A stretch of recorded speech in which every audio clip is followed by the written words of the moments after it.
So, good afternoon from Trinity College and welcome. I'm Sally Davis, I'm the Master of Trinity College, and I'm here to introduce our Clark lecturer of this year, Rita Felski. But let me start with talking a little bit about these lectures. William George Clark was a fellow here, having graduated in classics, who became our public orator, and sadly, after 5 years' illness, died in 1878. But he did bequeath the funds to establish this lectureship in English literature, and we've been holding at Trinity the Clark Lectures since 1988. Though I did check, we didn't do them in the 1918 flu, we did them in 1915 and 1921, and it's most but not all years. Rita joins T.S. Eliot, E.M. Forster, C.S. Lewis, Toni Morrison, Seamus Heaney, and many others.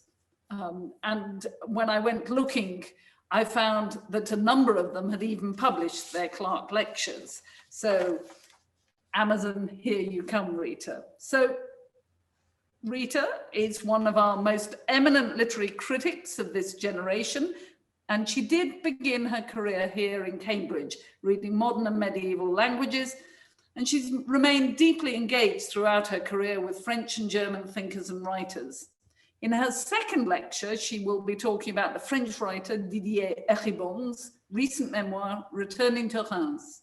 And in her third, she will be returning to the long-standing interest in the German-speaking Swiss author, Robert Walser, whose early 20th century work has enjoyed in recent decades a powerful revival. And the last lecture, she draws on a writer in her third language, the American John Williams, and his 1965 novel Stoner. So, starting in Cambridge, Rita then spent some years in Australia before moving to the University of Virginia in 1994, where she's been based ever since. Now as the John Stuart Brown Professor of English. Between 1989 and 2003, her publications including books entitled Beyond the Feminist Aesthetics and Literature After Feminism. The words beyond and after are clues to her appetite for crossing boundaries and questioning the limits of dominant schools of thought. The work of hers that's proved most overtly challenging and controversial so far is significantly entitled The Limits of Critique in 2015. And more recently, Rita has spent part of each year as Niels Bohr Professor at the University of Southern Denmark, where she's led a collective research project, Uses of Literature, the Social Dimensions of Literature. These two phrases succinctly sum up the main emphasis of her work over the last decade and more, from her book, Uses of Literature, to Hooked Art and Attachment in 2020. And they also point to an engagement with the so-called Frankfurt School of Social Theory, to which she's returning. And in these Clark lectures, she'll be addressing a topic that has informed all her work: the question of why there is such a drastic lack of connection between literature and the social sciences, and what they can say to each other. I'm looking forward to hearing some possible answers. So I'm going to hand over to Rita, and then our own Professor Adrian Poole will moderate a question and answer session at the end. But I would like to point out to all of you, there is at the bottom of your screen a Q&A button, and you can register your questions there, and you can even upgrade other people's questions by liking them. So do use it so we can make sure it's a really lively session. Rita, thank you for joining us. Over to you. Thanks so much for that extremely generous and actually very comprehensive introduction.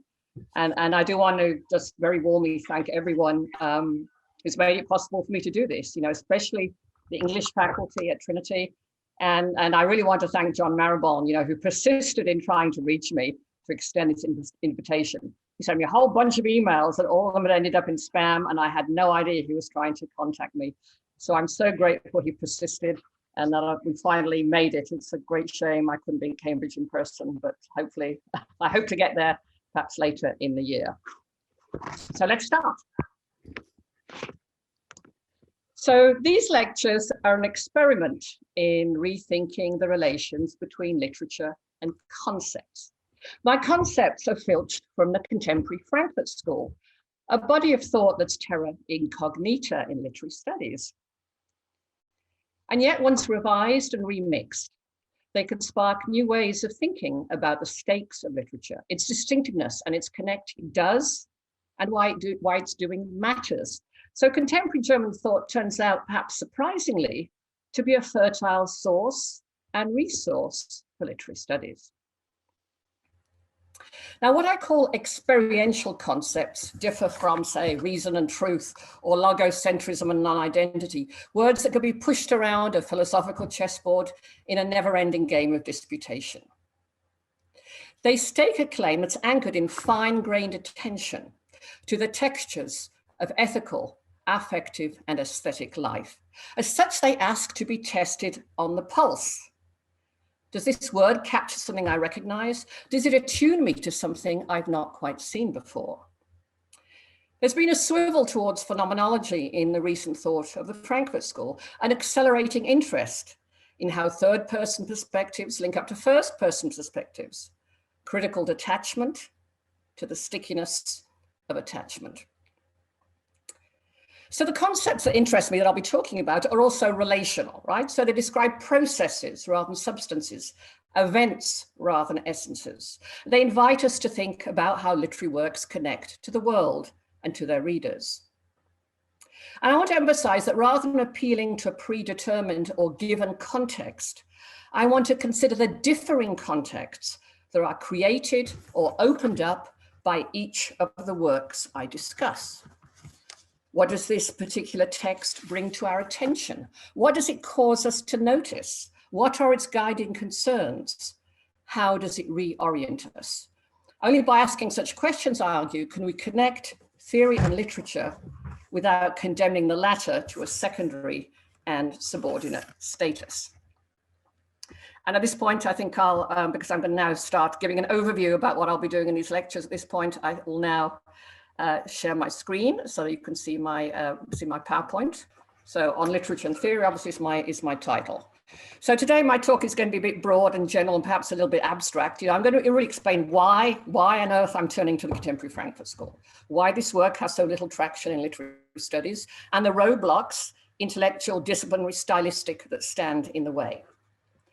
I indicate where I make a case for acknowledgment and affinity as key concepts for literary criticism. And I indicate where I disagree with the Frankfurt School on aesthetic questions. And in the following weeks, after this first introductory week, I'm going to turn to specific examples. My second lecture traces affinities between theories of recognition and returning terrains, Didier Eribon's acclaimed memoir about his estrangement from his working class origins. Why, Eribon asks, did coming out of the sexual closet, making a life in Paris as a gay man, an intellectual, a biographer of Foucault, require him to stay in the class closet, denying his family, experiencing a paralyzing sense of shame at their ways of speaking and acting and being? Disclosure, which is a key term in the German philosophical lexicon, offers a pathway into the enigmatic and entrancing work of the modernist recluse Robert Walser. I look at rambling as the defining motif of Walser's style and his life, his desire to become a zero, his intense identification with the most humble and insignificant things, a matchstick, a pile of ash, a button. What exactly, I ask, does Walser's work disclose? And finally, I'll show how the language of resonance speaks to the enlivening force of our intellectual commitments as they're captured in two very different academic novels. First, the novel Stoner from the 1960s by John Williams, and second, the very recent novel Theory by Dion Brand. How, I ask, might resonance help clarify what it means to love literature or to have a passion for theory? And how does it speak to our notions of what counts as success or failure? as mediated by regimes of accounting and assessment in the contemporary university.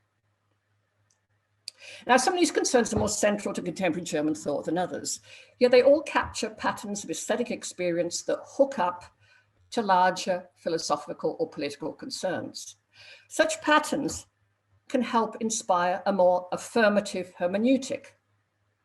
Kind of, obviously, it's been one of my concerns over the last decade or so, that does not, to voice the most common objections, idealize reason, hew to a naively sentimental view of human relations, or deny ambivalence. Recognition, disclosure, resonance, the concepts of these lectures are things people value, though of course they're not always valued, nor the only things that are of value. As such, they speak directly to current debates in literary studies about the value and limits of critical reading. So my focus today is not at all on the first generation of critical theorists, Adorno, Horkheimer, Benjamin, nor do I spend much time on Habermas and his interlocutors. I'm interested in a group of younger thinkers who distance themselves from both the radical pessimism of the first generation and from Habermas's fixation on reason and the philosophy of language. So let me introduce these thinkers. So Axel Honneth is the most well-known of the figures I discuss, a very eminent figure in social and political theory, though his work has yet to receive serious uptake from literary scholars. Nicholas Compridis, who is based in both Australia and Canada, has made incisive contributions to rethinking critical theory, especially in his book Critique and Disclosure, which I discuss in lecture 3. Hartmut Rosa, after books on acceleration and resonance, is being hailed as one of the most important theorists of his generation. Now, Frankfurt School theory is a heavily male-dominated field. So I felt it essential to engage the work of the prominent philosopher Rahel Jägi. Yet her recent book, Critique of Forms of Life, failed to speak to me. I found myself at a loss. I wasn't quite sure how I was going to deal with the importance of having a female philosopher and not being able to get this book. But only in the last 2 months have I begun to find a path into her work via her first book, where she grounds a theory of alienation by clarifying what a less alienated sense of self might look like. So in a book that I'm drafting from these lectures, I hope to bring Jägi into dialogue with a novel by Jamaica Kincaid and post-colonial theory. Meanwhile, I'm also currently reviving a kind of old philosophical idea of the life world and its relation to gender via a reading of this remarkable Hungarian novel, The Door by Magda Szabo. But my thoughts on these topics are still unformed, so I won't get to them in these lectures, but hopefully we'll be able to read these ideas in a couple of years. So first of all, I want to talk about roadblocks. Building bridges between literature and contemporary German thought is going to require some nifty engineering. Hartmut Rosa and Nicholas Compridis make occasional forays into aesthetics. But other theorists that interest me, Honneth, Rahel Jägi, Robin Silikatis, pay little attention to literature and none whatsoever to literary criticism. Their feet are squarely planted in philosophy, political theory, or sociology. And there's often a striking disconnect, perhaps even more important, at the level of style, sensibility, and tone.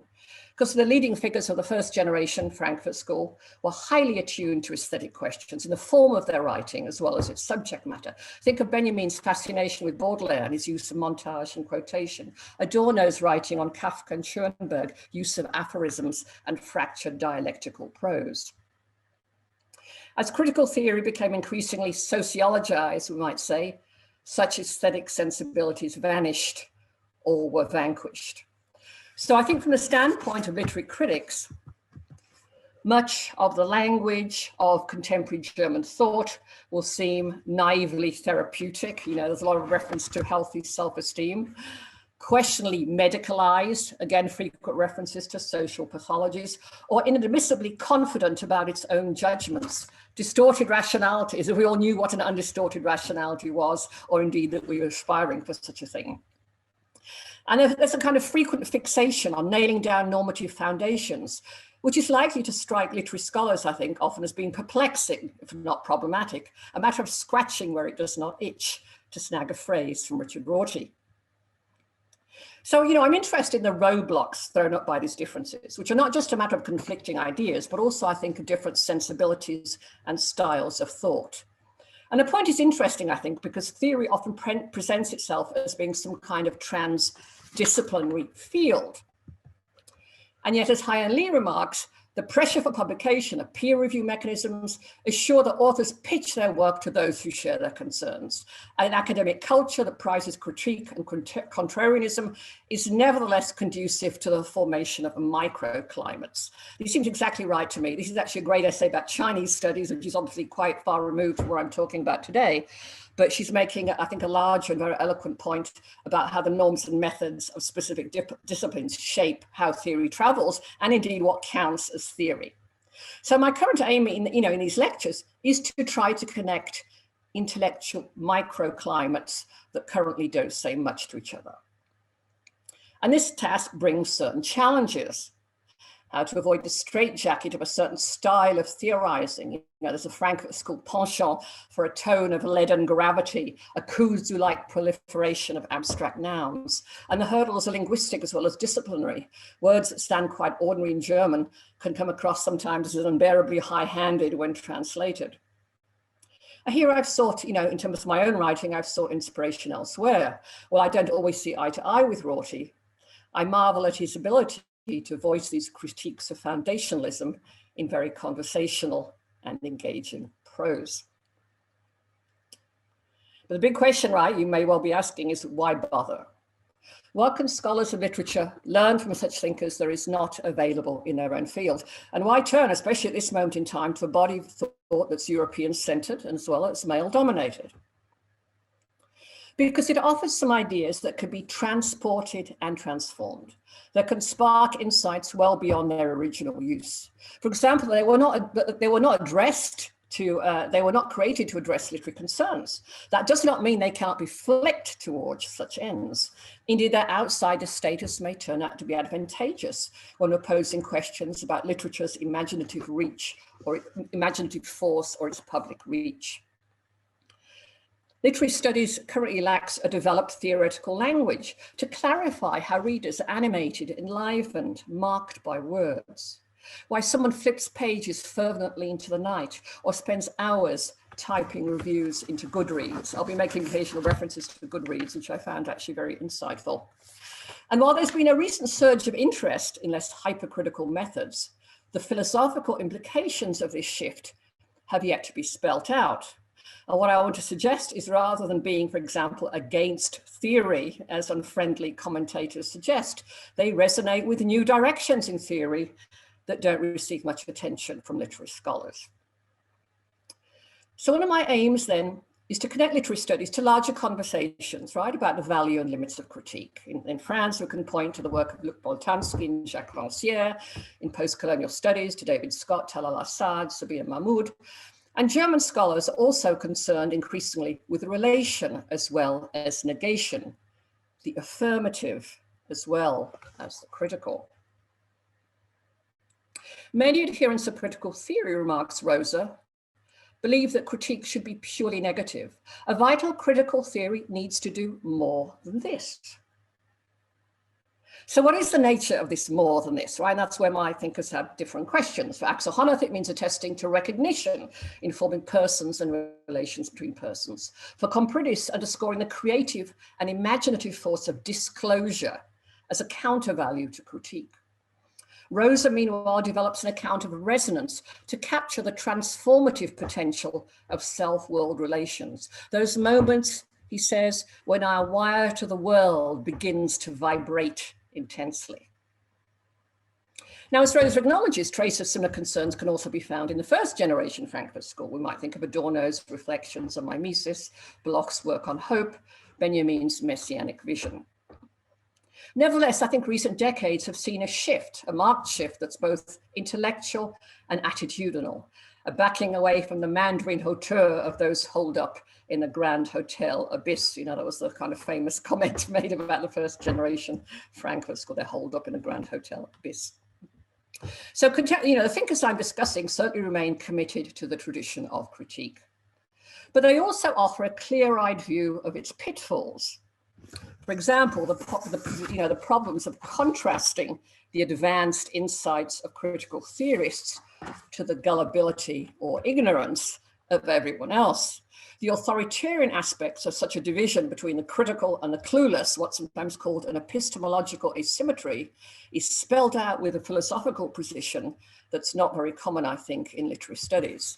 And here I really want to recommend this book, especially, which I found enormously insightful, by Seleucrates. I'm probably going to also include a chapter on this book and its discussion of critique. Anyway, my aim in these lectures then, obviously, as I've indicated, is to serve as a broker between literary studies and contemporary German thought. The issue is not one of accessibility. The books are all published in English. I mean, not all of them, but the main ones are translated in English, published with well-known presses. But I think their ideas need to be transposed into a different key to highlight their import and interest for literary scholars. And being translated, they'll also be transformed.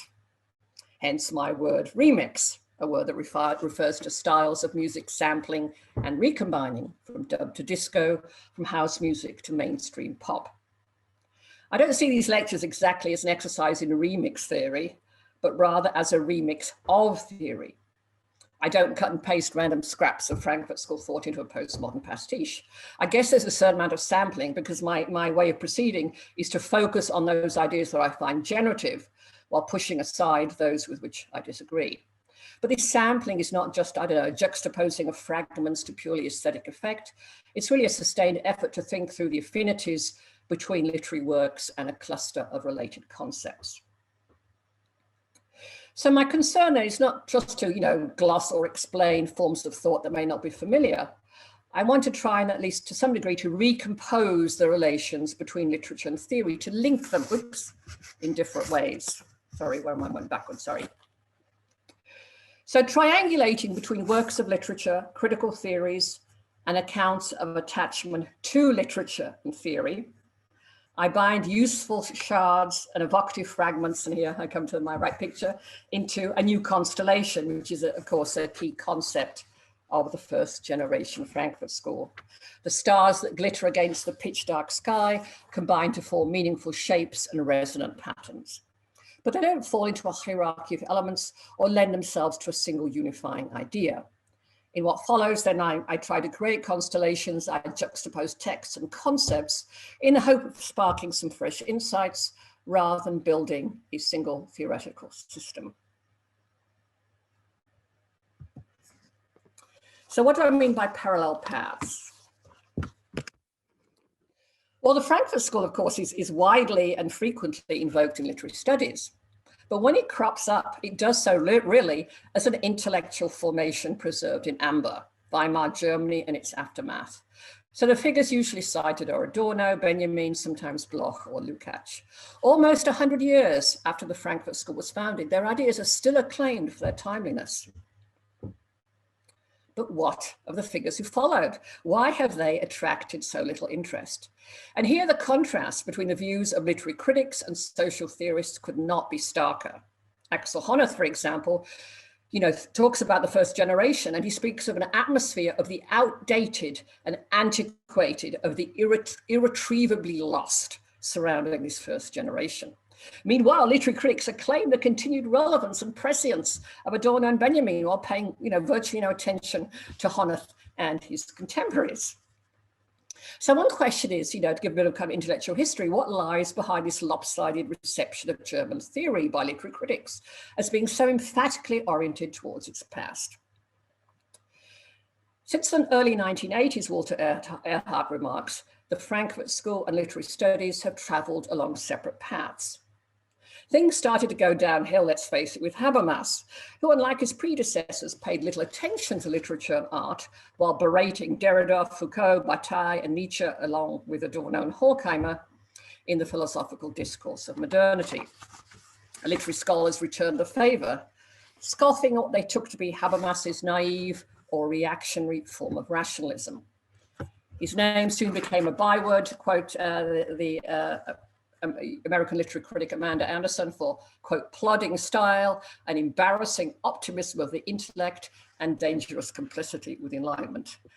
Amanda Anderson is not endorsing this view at all, but quite the contrary, but she's reporting it. So the desks of German literary scholars in the 80s, says Walter Erhard, were piled high with books by Benjamin and Adorno, whose thought in fact resonated with the Parisian figures coming into vogue. Benjamin's questioning of progressive philosophies of history were appealing to those disenchanted with orthodox Marxism. Adorno's fascination with dissonance and non-identity foreshadowed the motifs of deconstruction. In the United States, interest in Adorno peaked much later, boosted by Frederick Jameson's book of 2007. Yet similar alliances were being brokered, such that the post-structuralist distrust of reasons, norms, and systems inspired a fervent stress on the aesthetic, poetic dimension of language, the so-called textual politics of transgression and decentering. Meanwhile, from Habermas onwards, the leading lights of the Frankfurt School turned their backs on art and culture to pursue what's often dubbed social philosophy, a kind of hybrid of philosophy, political theory, and sociology, ensuring that uptake of their thought split along disciplinary lines. In recent decades, conversations between literary studies and much of the social sciences have stuttered to a halt. You know, when literary critics zeroed in on the worldly aspects of texts, they tended to take their cues from Jameson or Spivak or Butler. They pay much less attention to the most frequently cited names in social and political theory: Axel Honneth, Nicholas Luhmann, Nancy Fraser, Sheila Ben Habib, Ulrich Beck, Bonnie Honig, Claude Lefort, Jeffrey Alexander, Charles Mills, Chantal Mouffe. So the lack of uptake, you know, of the contemporary Frankfurt School, I'm suggesting, is probably needs to be situated in the context of this larger stalling of interdisciplinary dialogue. Now, I should acknowledge the extent to which the writers I discuss still belong to a coherent entity called the Frankfurt School is very much up to debate. I mean, it's a term that's often been contested. In his early years, Habermas worked quite closely, though not always harmoniously, with Adorno and Horkheimer. He resided in protest in 1962 before returning to Frankfurt 2 years later. At a later point, Honneth took over Habermas's chair at Frankfurt and moved into Adorno's office, while insisting that all the items of furniture be replaced. And here's an image that I'm sure some of you have seen. You know, if you go to the University of Frankfurt, there's a kind of monument, if you like, that's been created out of Adorno's desk and chair. Habermas and Honneth have both voiced their ambivalence about the Frankfurt School label, yet are nonetheless often referred to as the second and third generation. And now there's talk of a fourth generation, which is basically the people I'm talking about, that's intellectually and geographically dispersed. And I think one can speak of a shared problem space, to borrow a phrase from David Scott, that characterizes their often quite different lines of thought and that links them to a German tradition of critical theory. I've been talking now mainly about the Frankfurt School side of things. Now I'm going to come and talk a bit more about literary questions through these ideas of acknowledgement and affinity. So referring to what I just said, you know, one aspect of this Germanic problem space is, I think, a tendency towards monism.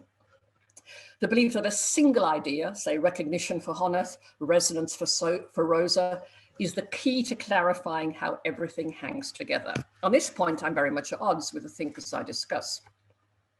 So, for example, attempts to define literature via a single set of criteria.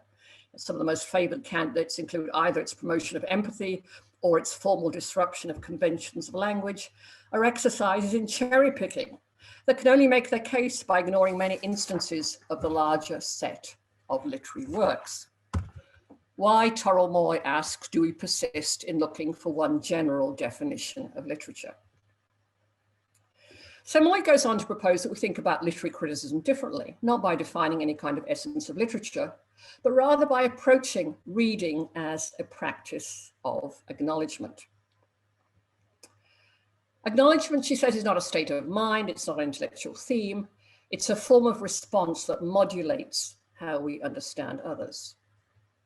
While it includes knowledge, she says, in its insistence on response, on action and self-revelation, it moves beyond epistemology to raise questions of ethics and morality. To acknowledge someone is to recognize their claim upon me, their difference, their separateness, but also my relation and obligation. And here Moy is alluding to Stanley Cavell, right, in his account of acknowledgement as a relation between persons. The big question, how might this account be transferred to a relation between a reader and a work? I'm acknowledging what we might hazard is geared towards specifics, the distinctiveness of a text, as well as who we are as readers. we're called on to figure out what we think and feel about this novel or that poem or play, puzzling over what a Cavelian approach might involve. The fact it doesn't really involve any kind of clear method, according to Moy. She continues, it finally dawned on me that the right sort of reading would emerge if we simply let ourselves read literature or watch films in much the same way as we read theory or philosophy, approaching a work with a rough sense of what it's about, zooming in on key passages, circling back to other parts, we arrive at a better understanding. We're not used to looking for a work's own concepts when that work is a novel or a play, Moy says, but we feel obliged to import ideas that we've taken from theory. And yet, if we're prepared to develop our responses and work out where we stand in relation to a text, reading can become a discovery of the unexpected. So personally, what I find attractive about the idea of acknowledgement, I don't wish to take on board, unlike Moy, the full extent of Cavell's thought, is that it's not the same as admiration, right, or even appreciation. To acknowledge a work of literature is not necessarily to agree with it. We may want to argue or take issue, but it implies a stance of respect and recognition, taking seriously what it does rather than seeing it as a symptom or stand-in for something else. The first definition of acknowledgement in the dictionary is acceptance of the existence of something. It also identifies a felt connection, a sense of obligation. Second dictionary meaning, a statement of indebtedness. So both of these aspects, facing up to the presence of a work, rather than seeing it as an index of some deeper reality, thinking through the implications of one's own relation to it, seem crucial. Now, I find Moy's arguments here highly illuminating, but I want to press further on the question of theory and acknowledgement. Does a critic's appeal to theory always imply a failure to do justice to literature? What about those of us who feel drawn to both literature and theory, who are energized by encounters with philosophical ideas as well as literary works? And this group, of course, includes Moy herself, who's written extensively and eloquently on existentialism and Simone de Beauvoir.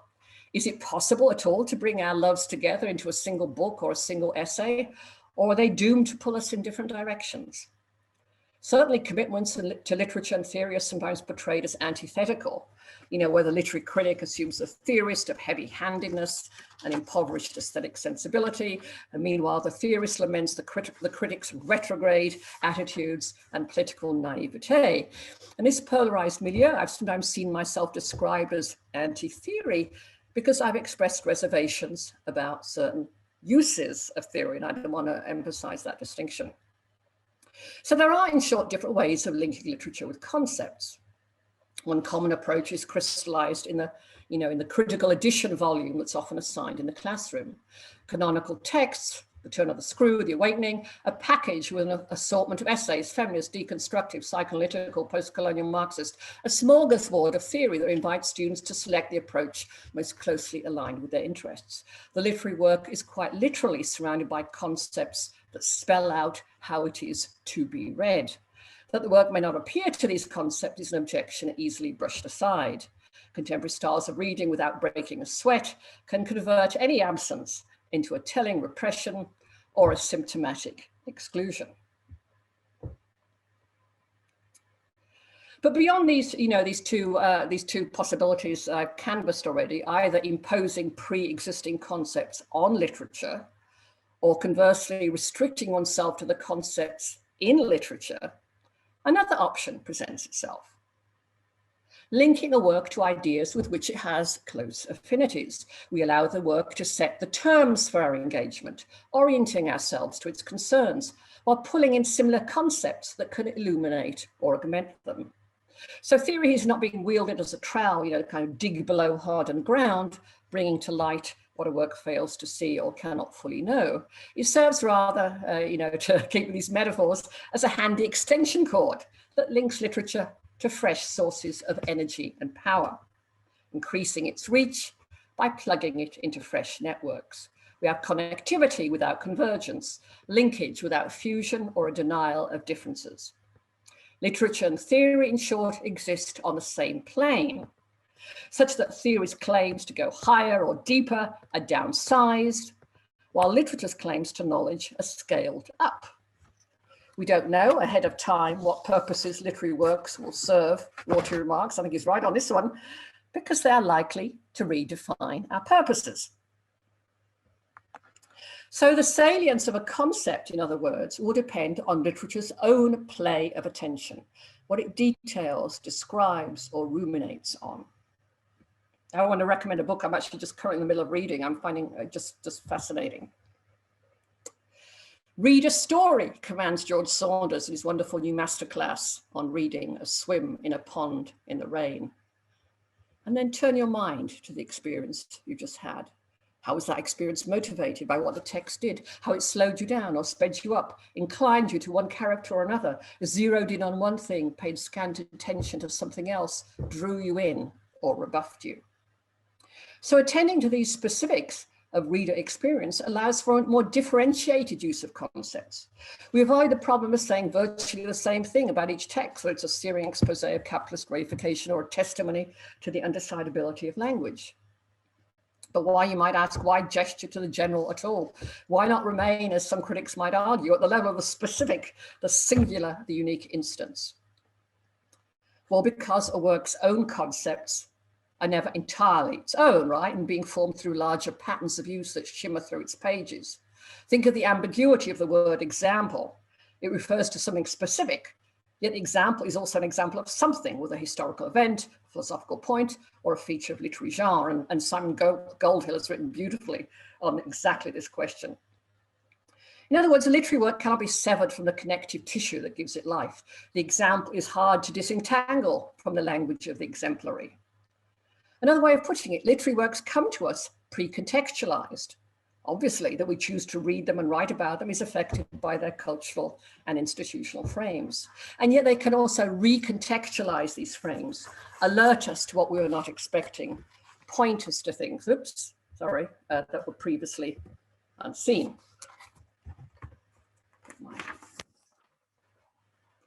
So it's here, again, to my next concept, that affinity proves apropos. And what's interesting about affinity, it's a word used both by the Frankfurt School and as well as by allies of actor network theory, a point of contact between traditions often seen as antithetical.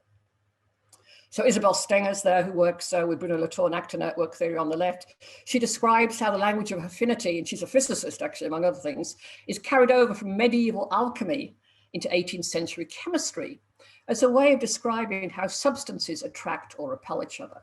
So for Stengers, this language of affinity retains a vital relevance in accounting for what scientists do, how they respond to their materials. There can be no scientific knowledge, he says, without the forging of an affinity or rapport between scientists and the things they study. Meanwhile, affinity is also a theme in the writings of the early Frankfurt School. Benjamin, for example, wrote on Goethe's elective affinities. And here I've got an image of Lydia Goer, who's written a fascinating discussion of the word's appearance in the work of Adorno, and how he talks about the relationship or the affinities between philosophy and music as forms of, quote, antagonistic kinship.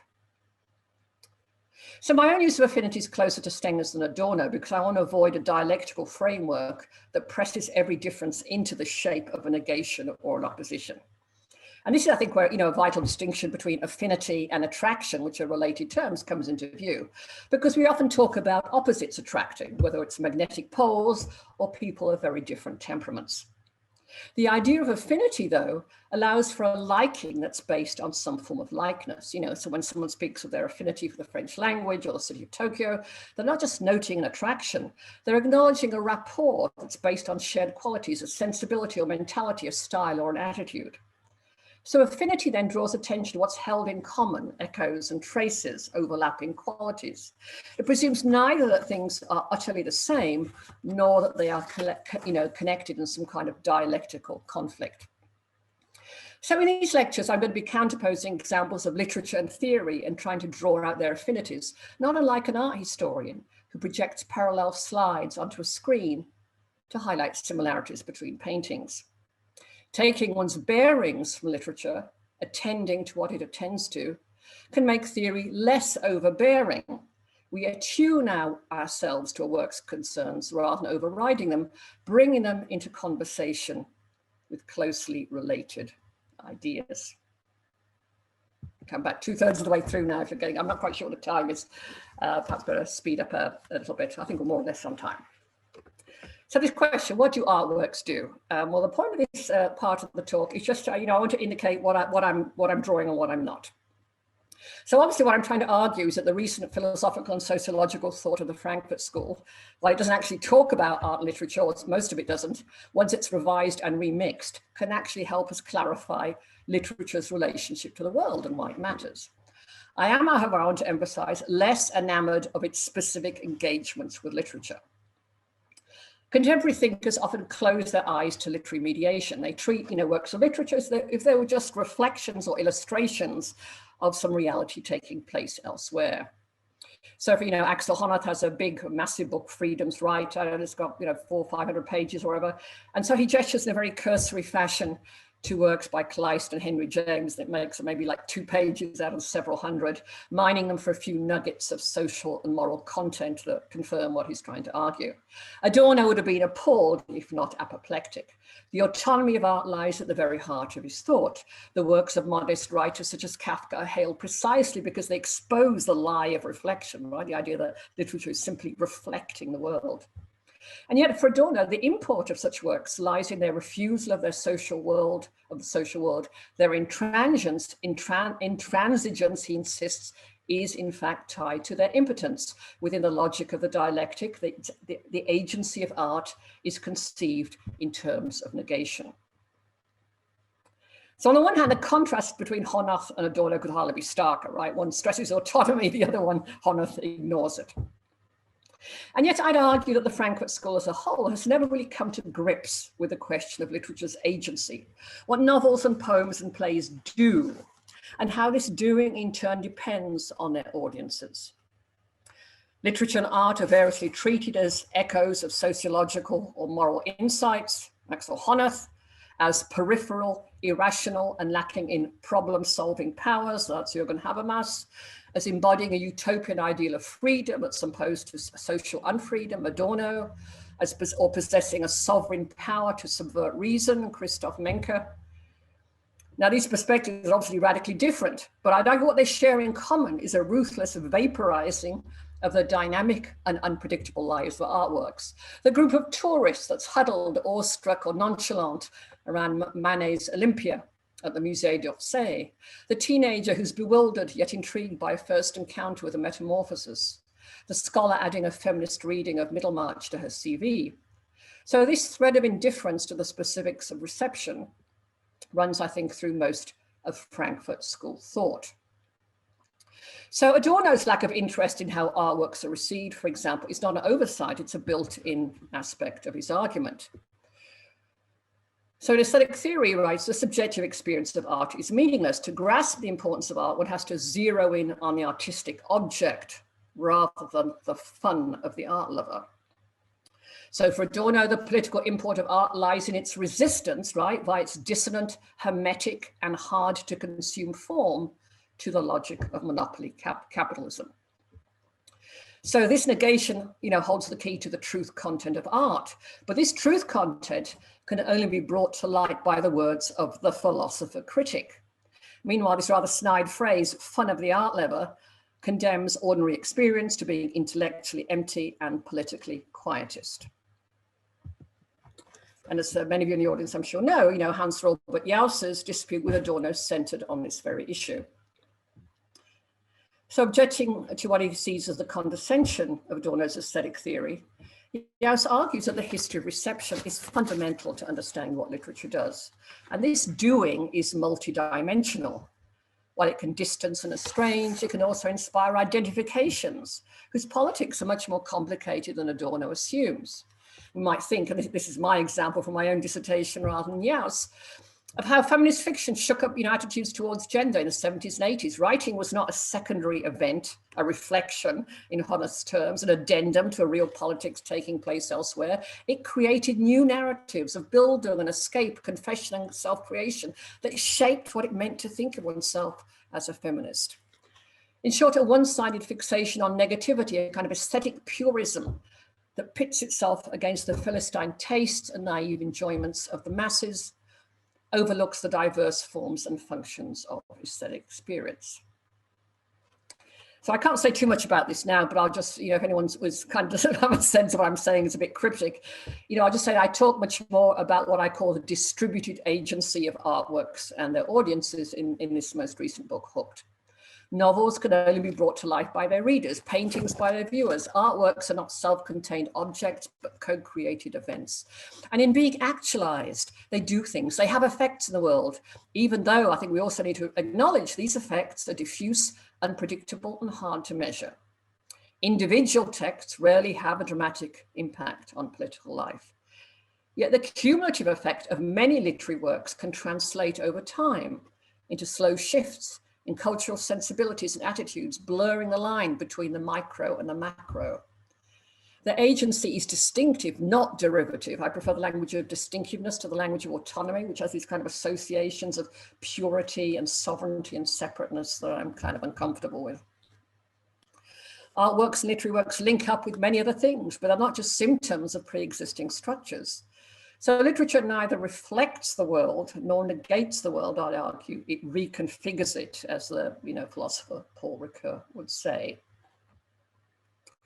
Now, in this most recent book, Hooked, I zoomed in on the varieties of aesthetic experience. That was much more based on kind of detailed descriptions of people having experiences of artwork, which is rather different to my focus in this current project. Let me just kind of briefly recap a few of those. So I was very interested in Zadie Smith writing about her unexpected conversion to Joni Mitchell while she was visiting Tintern Abbey. I talked about Jeff Dyer being turned off and then later turned on by Tarkovsky's Stalker. And I like these two pictures because it actually shows this kind of uncanny visual resemblance too between the two of them. I talked, I used the language of recognition to talk about my own twinge of recognition on reading the famously vituperative Australian novelist Thomas Bernhardt.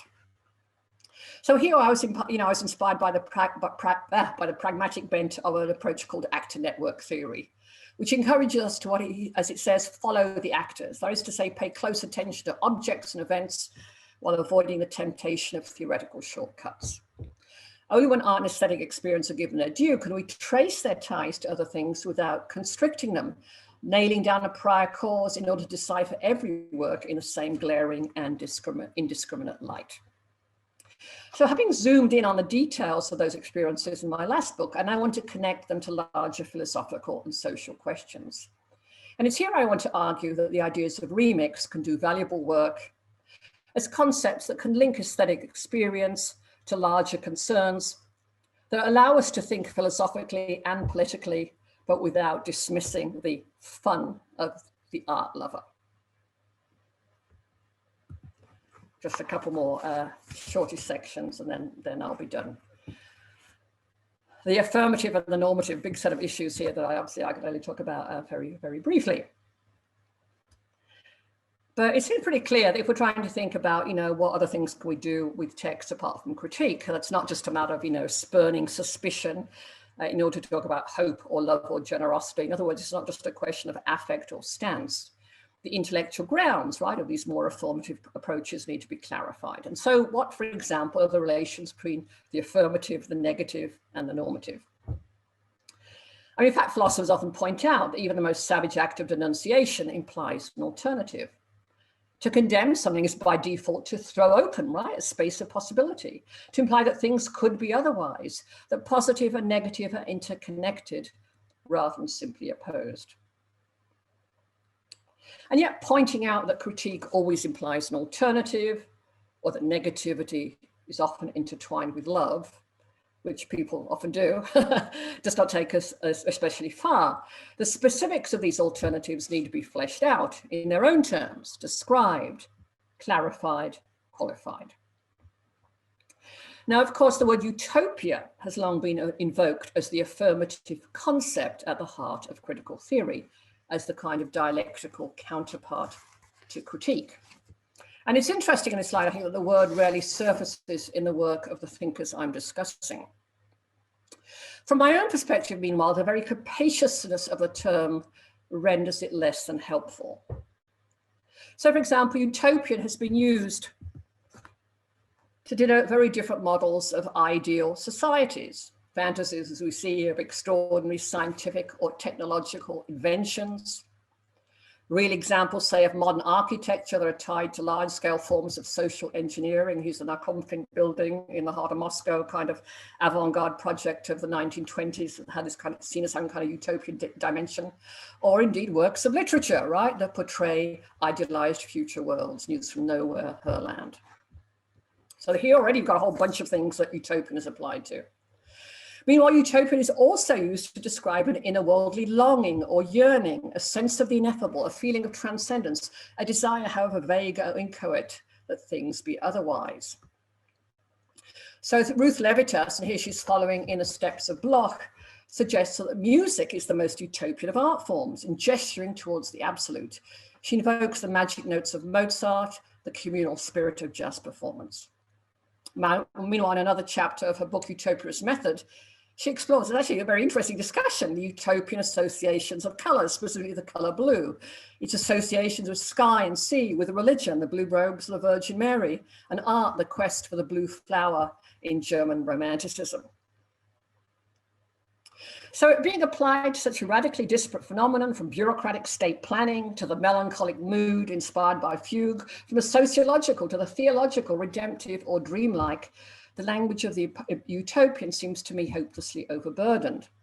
That's why I'm drawn to these other concepts that I think combine phenomenological subtlety with a greater deal of sociological or philosophical precision. So experiences of recognition or resonance or disclosure might all be said to have a utopian aspect, yet their psychological, their political, their aesthetic implications fall out very differently. And so I think, we can then map these differences more precisely while also developing a more varied repertoire of affirmative concepts. Now, the question of the affirmative shades into the question of the normative. So the former term, affirmative, positive, is now triggering flurries of interest in literary studies. But the latter word, normative, is still likely to inspire denunciations. Norms are widely equated with the defense of the normal, towing the line, being a craven conformist, and with the policing of social identities, as for example, in the idea of the heteronormative. Here I would side with those Frankfurt School thinkers who point out that any full-scale rejection of norms is incoherent. Attacks on norms as being oppressive and exclusionary are themselves norm-based, right, insofar as they are relying on implicit principles. So, critics who lambaste human rights on such grounds are taking it for granted that it's better not to oppress and not to exclude, right? So they're in fact applying to norms and criticizing norms. There's an intrinsic double-sidedness to norms that I think is often missed in literary studies. And here I mention again Amanda Anderson, who I think of as a kind of fellow thinker in some ways. We can only become conscious of normalizing norms, says Amanda Anderson, that limit freedom, by having recourse to evaluative norms that allow us to articulate such judgments. And we can, I think, conceive of norms as orientations rather than foundations, not as universal or transcendent grounds, but as our inescapable commitments. They are, in this sense, just what we take to be the better or the worse, what's sometimes called the ought in thought. Such norms are both unavoidable and contestable, says the political theorist Stephen White. While they have no extra human grounding, no metaphysical guarantees, they serve as touchstones for thought and action. Our ethical commitments form part of who we are, our being in the world, how and why things come to matter to us. Human beings are not driven solely by desires for gratification or domination. They also evaluate their desires, assess them as worthy or unworthy, admirable or shameful, in ways that exceed the calculus of pleasure or self-advancement. And doing so, we become conscious of the gap between a norm and its realization. To take seriously the demand for recognition is not to deny that recognition often fails. Making a case for resonance also means reckoning with its more questionable aspects. What distinguishes a normative is precisely the act of judgment. Its affirmations are selective. Now I've just got a very brief kind of coda to in the contemporary idiom where I'm, I thought I can't see, oh yeah, there it is, around the corner, I can't see because of the pictures are there, yeah, reset. My final subtitle, I'm just giving a little coda to say a little bit about where I'm coming from, kind of literally as well as metaphorically. So in thinking through these issues, I returned to my first home of German critical theory. At certain moments channeling its spirit, other moments deploying it squarely against the grain. So I have this history, shuttling from the Frankfurt School to active network theory and back again. And this is clearly somewhat atypical, but I don't think we should see these schools of thought, as radically incommensurable, glaring at each other across a yawning abyss. Hartmut Rosa, for example, draws occasionally on Latour. Pragmatism is a shared reference point for both active network theory and the Frankfurt School. So in these lectures, I can't really, go into any detail on commonalities and conflict between critical theory and active network theory. But there's actually some interesting work coming out in these lines. There's a great book by my colleague at UVA, the sociologist Isaac Reed, who has an impressive book, Power in Modernity. Anyway, the point here I want to make is I returned to Frankfurt after a detour through other places. I think it's perhaps significant that my thinking has been shaped by a series of geographical and intellectual relocations. So to wax a little bit anecdotal, a chance conversation, if I'd had this conversation, my life would have turned out totally differently. A chance conversation with a professor from Melbourne in the Cambridge University Library tea room propelled me halfway around the world to do graduate work in German literature. Here in the orbit of former students of Lukács, I was schooled in Frankfurt thought. My dissertation was actually on feminism and Habermas, while spending 2 years as the managing editor of this kind of remarkable Marxist dissident journal, Praxis International. And I just want to highlight here in the corner there, Agnes Heller, who was the towering intellectual figure when I was in Melbourne, extraordinary student of Lukács, a polymath, just an extraordinary, brilliant and towering figure. So, I did my dissertation and then I trekked across the Nullarbor Plain to a new university near Perth that was eager to dismantle disciplines. Here I was thrown into teaching Foucault and Derrida, soap operas and science fiction. And no one cared about Habermas, but I acquired a lasting attachment to British cultural studies while writing a book about gender and modernity. And then relocating to the University of Virginia in the mid-1990s allowed me to gain a feel for US English departments, their blend of self-professed radicalism and also hyper-professionalism. This second change of intellectual scene inspired a turn back to literature, including a new interest in tragedy, as well as a later encounter with actor network theory. So I'm returning to the Frankfurt School after a detour through other, intellectual and geographical locations. Re-immersing myself in its ways of thinking actually feels reassuringly familiar, like settling back into a favorite armchair. Describing critical theory in such cozy or homely terms may seem perverse. Yet theory is not just a matter of estrangement, but also a sense of belonging, shared intellectual habits, patterns of thought, kindred spirits, having an intellectual home, the microclimates that I talked about earlier. So why return?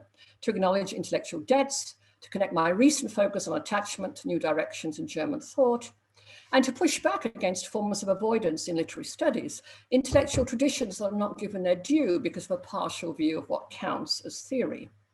Taking these ideas into account offers a more expansive context for current arguments about the limits of critique.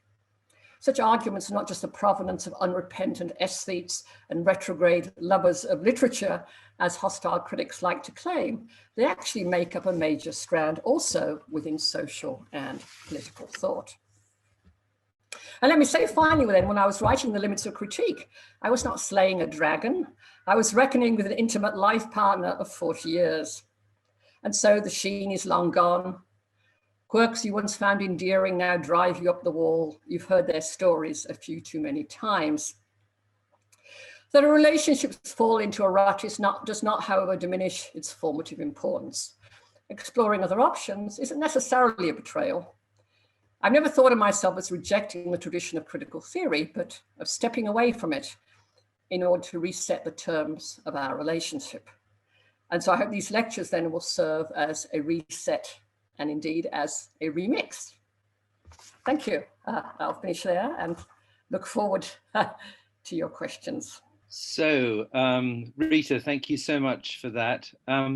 It occurs to me to say that you've given us so much to think about and such a long reading list that it's quite good that we've got 2 weeks before your next lecture so that some of us can begin catching up. Now, as the master said beforehand, if people want to ask questions, they should write them in the Q&A. Good, yes, they're coming in now. We've got 3 so far.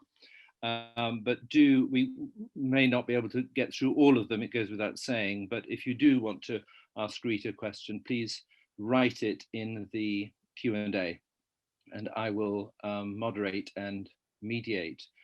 The first question is about Richard Rorty, and perhaps just by the way, when you mentioned Rorty, it did send me and perhaps others in the audience back to Rorty's Clark lectures. Yeah, exactly. Now, more than 30 years ago, lectures that went into contingency, irony, and solidarity in due course. So the first question is from Kai Votman, who asks this: since you referred to Rorty and said that you pick what you like and leave out what you don't, would you follow his idea of strong misreading as your way of dealing with the theorists?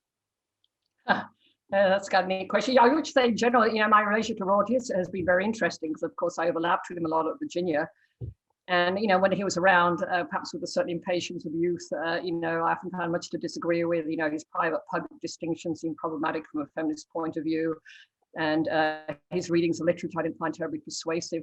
But, I've been coming back to him a lot now while writing this book about the Frankfurt School, because he's actually, I find him one of the most perceptive commentators actually on that tradition, more than the French, where there's often like this complete, when the French, I'm not generalizing, the debate between the French and the German theorists, they're just completely missing each other, I think, often.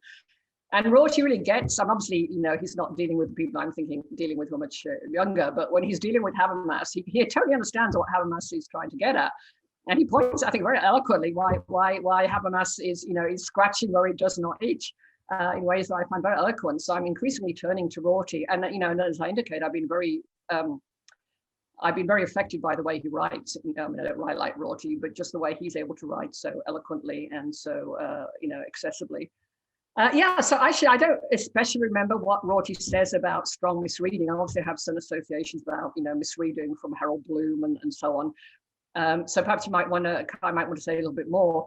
Partly, I guess the question whether it's strong misreading is going to depend what the German scholars, if they ever read my work, think about what I'm saying, whether they consider it to be a strong misreading. And I'm aware of the fact that I am changing this stuff quite radically and bringing to literary studies, and I'm arguing for the value of doing that in order to bring new audiences. But some of the people I write about may feel I deal with them unfairly. But as I say, by selecting the things that I find important and powerful literary studies, and I'm not really, for the most part, I'm a little bit, but I'm not going into extensive critiques. I don't know if their theories, histories, or their conceptions of modernity, or their monism, all these other things I disagree with. I hope, that in that sense, they can certainly complain that I'm perhaps myself cherry picking, right? I'm taking certain things, not the whole package. But I hope that I'm not misreading their accounts of recognition and resonance and the life world of things I'll also be dealing with, and disclosure. I hope I'm not misreading those concepts. I'm trying to do justice to them, even as I bring them into new domains. So I'm trying to read as carefully as I can, everything they've written on these concepts and do justice to them, but then in a sense skew them differently. So I'm not at least trying to do a misreading. In the sense I'm trying to, I'm trying to acknowledge and trying to do justice to their ideas, but move them into different domains. But I say it may well be that they will take it as a strong misreading. Thank you. We've certainly got too many questions to deal with all of them, so I apologize in advance. The next one I'm going to select is from Greg Spencer, who asks as follows: would you distinguish between theory which reflects some sort of disappointment with the ordinary as a scene of interpretation, looking for an alternative, and theory which drives perspective shifts and thereby informs a critical take within what we take as an ordinary reading of literature? Yes, I'm just kind of reading it here as well to sort of think more about it. So I think in a sense that puts in a nutshell, it's kind of a fabulous way of putting it. I think that perhaps puts in a nutshell some of the perhaps misunderstandings, or perhaps they're just disagreements, I think, within the contemporary field of theory. that, you know, from one perspective, I mean, it's certainly not the case that critical theory is against literature, and I've never argued that. A lot of critical theory is very positive to literature because they see literature as engaged in various forms of critique and questioning the status quo. But I think it's probably fair to say that much of the critical theory in contemporary literary studies is not very sympathetic to the so-called, you know, ordinary reader, whether that ordinary reader is reading to be critical or reading to be affirmative. And so, you know, certainly since use of literature, I've been trying to develop forms of what I see of as theorizing, but theorizing that can build on ordinary reader experience rather than estrange us from that experience.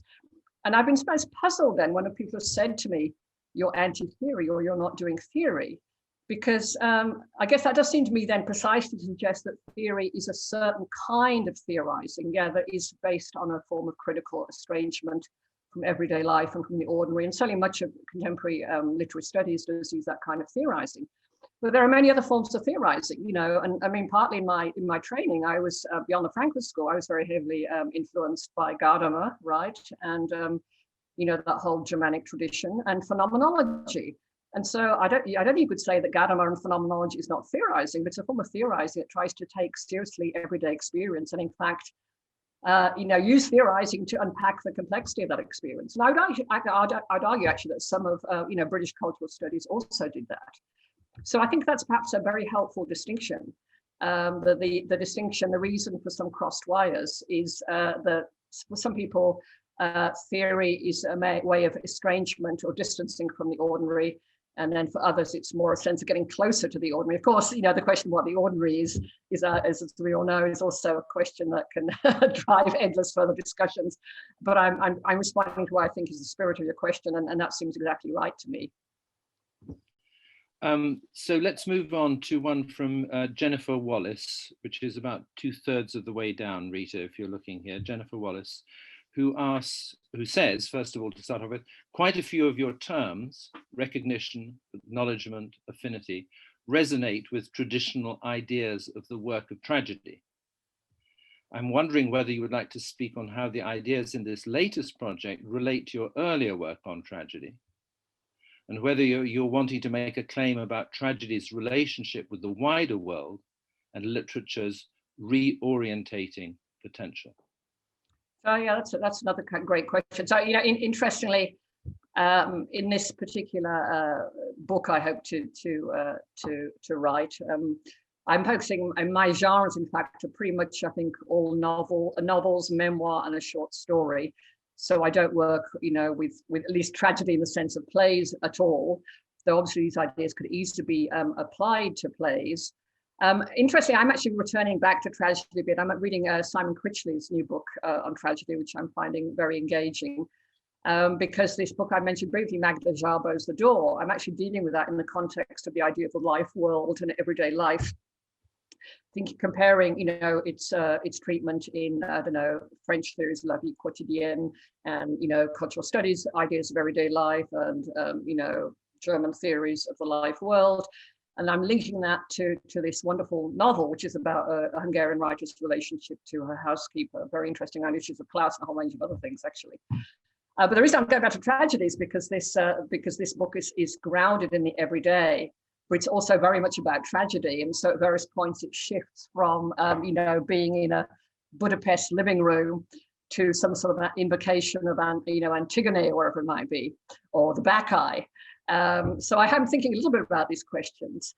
And certainly, you know, I would certainly very much agree that these ideas are very relevant to tragedy. And no doubt my thinking about recognition has been influenced by the stuff on tragedy. Although, you know, if you think of, you know, I mean, Terence Cave, of course, has that wonderful book on recognition. The sort of the recognition that happens, I don't know, with Oedipus or something, or in various works of tragedies, is both similar, but in some ways different to, say, the recognition I'm going to be talking about in relation to Didier Eribon and his parents' struggle for social acknowledgement. So they're related and they're different. I'm actually perhaps we can correspond afterwards. You know, I see very clearly how recognition and acknowledgement fit with tragedy. I don't immediately, and I'm not up to date, of course, with a lot of the recent scholarship, I don't immediately see an incredibly obvious link between affinity and tragedy. And so I'd love to be steered to some works that discuss that. Actually, that could be very helpful for me. Good, thank you.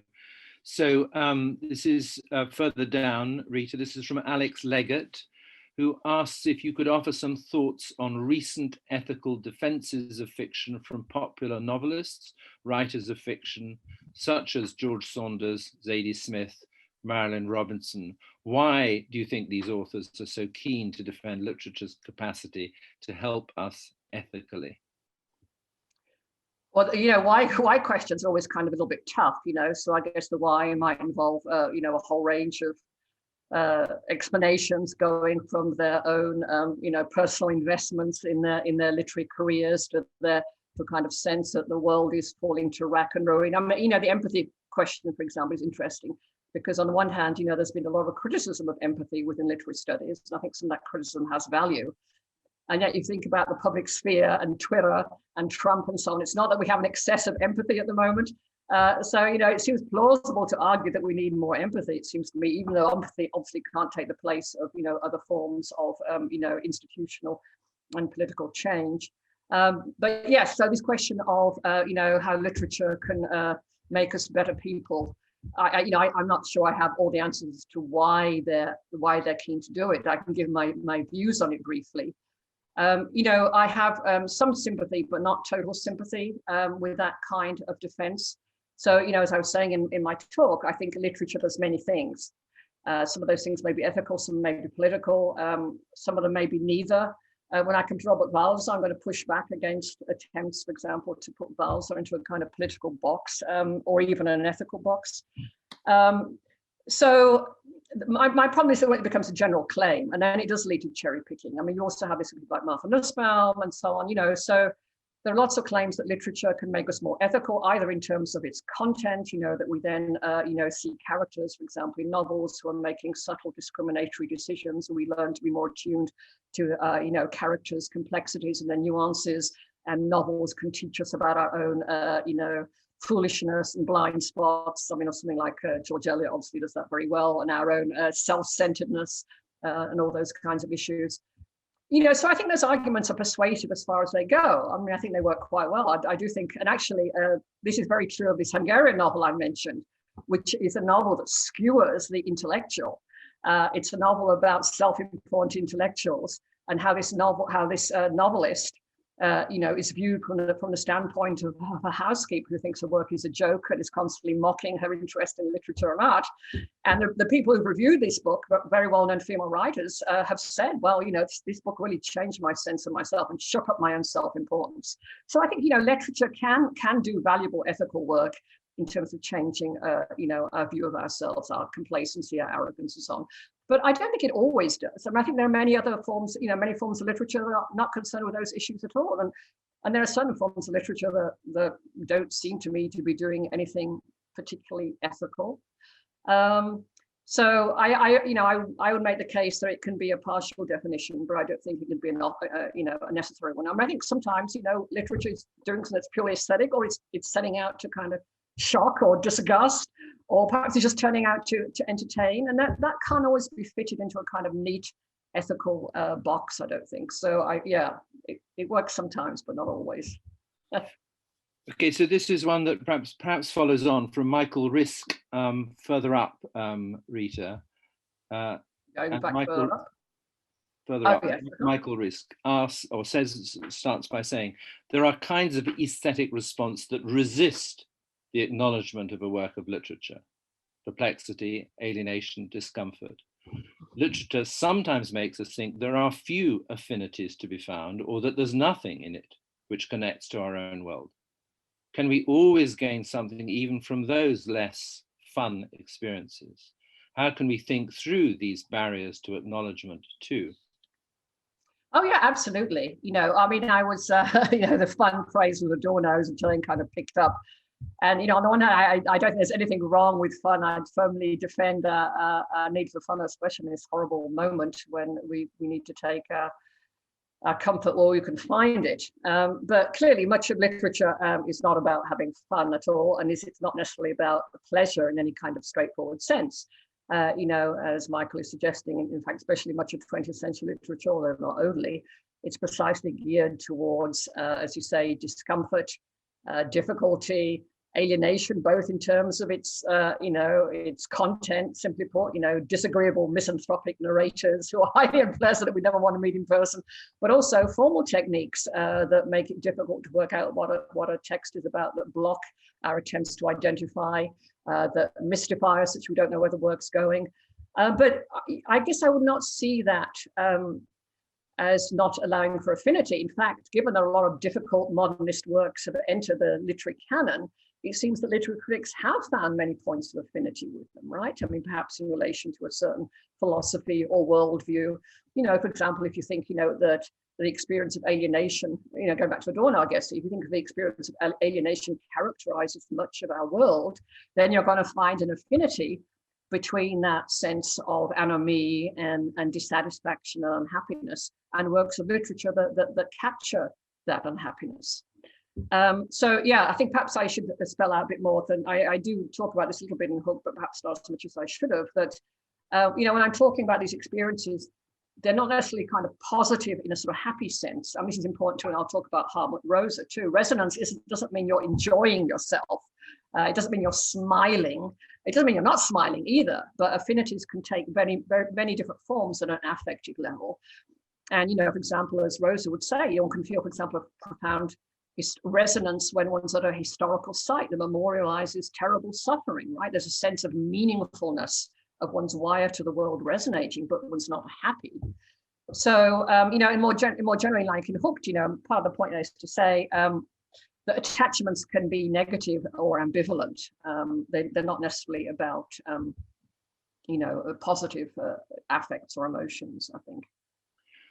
So I suggest two more, perhaps, Rita, questions of rather different kinds. The first one is from Shay McCulloch at the end of the string, who says, to follow up on your use of certain terms, do you see any affinities between your thoughts on recognition and certain messianic threads of French thought, Levinas, Mauss, Derrida, and the hermeneutic theories that follow? Well, I'm not exactly sure what the hermeneutic theories that follow are, I suppose, and maybe should be something to follow up in an email conversation. I mean, insofar as there's often been a strong resistance to the concept and the language of hermeneutics in the French tradition, and that's where some of these crossed wires have come. That certainly a lot of the French theory that was then taken up in the United States saw hermeneutics as the search, as this kind of dogged hunt for a single, hidden meaning, a core of meaning. And so, quite a lot of people like Jonathan Culler, but, a whole bunch of other scholars were really saying, this kind of French literary theory is at odds with hermeneutics. It's a poetics rather than a hermeneutics. So, it'll be interesting to talk more about what these specific theories are. But I guess I would not, my thoughts on recognition specifically, I don't see much connection. I'm going to be talking about disclosure when I talk about Robert Walser. And I think there are some I don't think there are parallels between the kind of Heideggerian language of disclosure, right? This idea of aletheia and the idea of art as opening up the world. And that gets carried over into some, Derridian thinking and Levinasian thinking too. So disclosure, I think, is a shared concept. I mean, my sense is recognition, I would have thought less, but, I'm not up to date with much of this theory. So it may be that there's a ton of written on this subject and I haven't really come across it. But certainly recognition, I'm going to be talking about it next time, is coming out of Axel Honneth. And it's really drawing on, the idea of recognition as a way of theorizing human subjectivity. So, contra, for example, Nancy Fraser, and to some extent Charles Taylor, who see the demand for recognition as coming from new social movements, feminism, gay and lesbian and queer movements, and so on. Axel Honneth wants to say recognition is part of our philosophical anthropology, right? It's a basic part of being human. It's not just something that came along with feminism, or it's part of what it means to be part of the makeup of a human being. I'm not going to go into the details of his anthropology, whether I believe it or not, but his argument is that recognition, there are three kinds of recognition, and they're all central to the process of becoming a person. recognition as love through close relations with parents and lovers, recognition as formal acknowledgement of one's, illegal existence, for example, through the law that acknowledges you in principle, if not in practice, as equal with others under the law, and then recognition as the acknowledgement of your uniqueness and your achievements as a specific individual. So he kind of maps those out as they shape social and political life, and specifically, in fact, talks about how recognition, how class, well, the working class, especially nowadays, don't get recognition, which will be my theme for next time. So that seems much, that seems very sociologically anchored, first of all, and it's also anchored in an idea of the human person in a way that seems, in its kind of sociological and political specificity, somewhat at odds with the more kind of, literary and philosophical dimensions of Levinas and Derrida and Mauss. I don't know so much beyond the gift stuff, but that's all I can say. I may be missing important work here, and be happy to hear more from you. And finally, then, with apologies to those for whose questions we have not had time for, this is Anonymous, who asks, where is it on the thread? It helps if I can read the thread. It's about halfway through, but it's quite a short question, Rita. It goes like this. Has the COVID pandemic reassessed your relationship with reading and theory in any way? If so, how? If not, why? If not, why? Well, I don't think it's made a huge difference to how I think about things. I mean, it's, in terms of this, for example, the book that I'm writing, obviously there are a huge range of, political concerns pressing on us, as I speak. Texas is in a state of horrendous disaster. That's not related directly to COVID, obviously, but, people I know are struggling to get vaccines. Things are pretty disastrous in a whole range of ways. There are, I think, to some extent, causing me to reassess my relationship to various political institutions, we might say. But the extent to which it's changing my relationship to reading and theory, not hugely. And I suppose to a certain extent, I found a certain comfort in reading and in writing theory that, was particularly important at that time. That's also itself a function of a fact, obviously, that I'm lucky enough to be able to work at home and I don't have small children. And so I know I'm very privileged in that way. So yeah, I don't sure I have anything very much to say there, except, those are the reasons I think that it hasn't drastically changed my relationship to reading and theory. It certainly changed my views of politics. But I don't think it's changed my view of reading and theory, at least in the narrower sense. And the reason it hasn't is because I'm working on this book that is in fact trying to make certain connections between literature and theory. And I guess I see those as, in a sense, already sympathetic to some of the political issues that are coming up, on Twitter and elsewhere. Sorry, that's rather a vague answer. I think we should, well, it certainly changed the nature of this occasion, has it not? Yeah, well, that's certainly true. Actually, well, that's a good point. I guess that would be a good thing to finish on. Of course, that point didn't even occur to me, but of course, it's had a massive impact on how we can construct intellectual community, and that has been alienating in some ways. But, I think, as we've all acknowledged, it's also been really good in other ways, that people who can't travel because, I don't know, they don't have the money, or they might, have medical issues or a whole range of other reasons, or they might have family commitments, now find themselves able to take part in these kind of intellectual events. It's certainly been great for my Danish group. We've been able to bring in people from the United States to talk much more easily. So yeah, in that sense, I think it's actually given me a certain, a sense of new intellectual collectivities creating, certainly. So I'll hand over to the master, but before I do so, let me just say, because I don't think we've said this before, that this has been recorded and will be available on the college's YouTube channel, I think quite shortly, possibly even tomorrow. So anybody who has failed to pick up all of the extraordinary number of references to things that we should read, maybe could revisit that. But I'll hand over to the master now.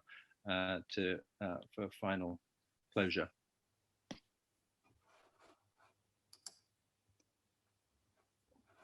Thank you very much, Adrian. And a big thank you to you, Rita. That was an extraordinarily broad area. So I'm looking forward to hearing you kind of get in more depth into things. I also want to tell you that you have totally mastered this new technique of Zoom and how well you come over as a real person, which sometimes some of our colleagues don't. We got up to about 200 participants, far more than you would have reached, as I said at the beginning, in our small lecture theatre. So that's good news too. So thank you. And I invite everyone to join me in thanking you, though you won't hear it, and to remind you all to join us again in 2 weeks' time on March the 4th for the next edition of the Clark Lectures from Rita Felski. Thank you very much. Oh, and perhaps I should say, anyone who didn't get to ask their question, feel free to email me, and you can find me at ritafelski@gmail.com. So just my name plus gmail.com. So just drop me a line. I'll be very happy to hear from you. Thank you. I hope that starts a good correspondence for all of you. Thank you very much and good night.